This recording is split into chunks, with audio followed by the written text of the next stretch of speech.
My name is Deborah. This is my audience. Here's my notes.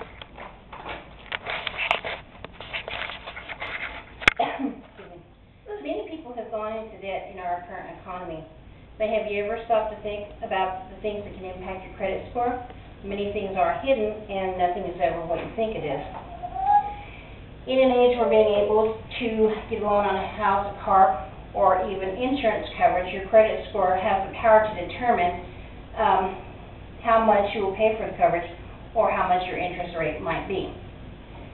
Now, once upon a time, I used to work at a bank, and I learned some of the negative impacts that certain things can have on your credit score. Your credit score is what helps determine whether or not you can get any type of loan and what kind of interest rate you will have if you qualify. According to a MainStreet.com article by Brian O'Connell titled Credit Score Soft versus Hard Inquiry, there are two types of inquiries that can be made when your credit history is checked. And as part of the title does suggest, those two things are soft inquiry and hard inquiry.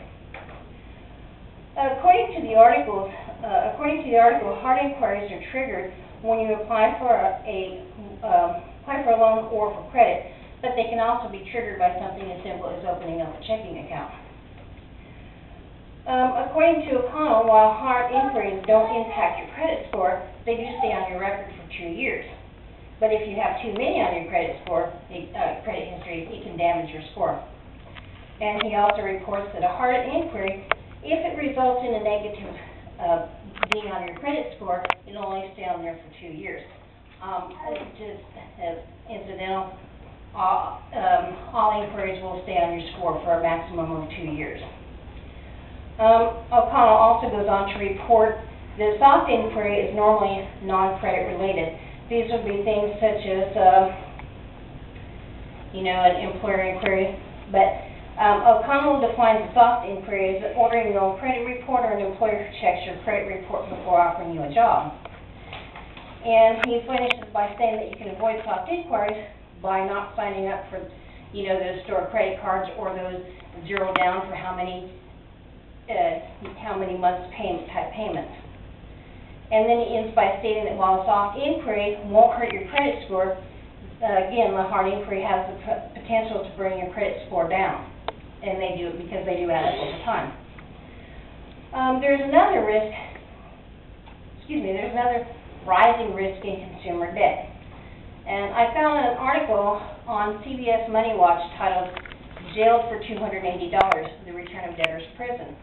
Now, this tells of a woman who lives in Illinois who got a bill for $280, and when she made an inquiry about it, it turned out they said she did not owe it.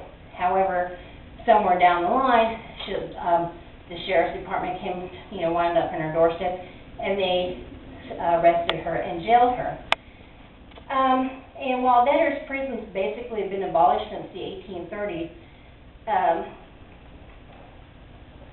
there are a number of states that still do allow you to go to, basically to go to jail for debt, and not because of the debt itself. It's because most people ignore the court summons. MoneyZine.com article reports another risk of rising consumer debt. MoneyZine.com reports risks of rising consumer debt. In an article titled "Risk of Rising Consumer Debt," reports for the last 25 years has not been much worry with regards to consumer debt. Although debt was rising, most of it was for homes. But in 2007, when there was a downturn in the housing market, that started to head south. Now, as if this was not enough, let's look at the potential employers as well as borrowing money. Prospective employers at this time are allowed to access your credit history, and according to an article at articlebase.com titled "Why Do Employers Want to Check My Credit Report?" a whole 60% of employers do indeed check it. Brad Jones, who wrote this article, Brad Jones, who wrote the article, said that part of the reasons they check it is, your personal habits, financial history, and sometimes your general character. Jones says what they look at is past employers, credit balances, bankruptcies, et cetera, et cetera. Also foreclosures, credit cards, student loans. Now, and that's basically what they do. They use it to determine whether they will hire you or even offer you the job or even get an interview. On ehow.com, there's an article called "What Does Amount to Finance Mean?" This is written by a gentleman called Marquis Koja, who basically says, he basically tells us that when consumers use their credit cards, basically we're in essence, the credit cards are considered debt products. He defines the amount to finance as being money a person must borrow to complete a transaction. And then he also reports that the implication for borrowing does have a direct effect on your finances. But while you take out a loan and it's not bad on its own, you still need to pay attention to the level of debt that you carry.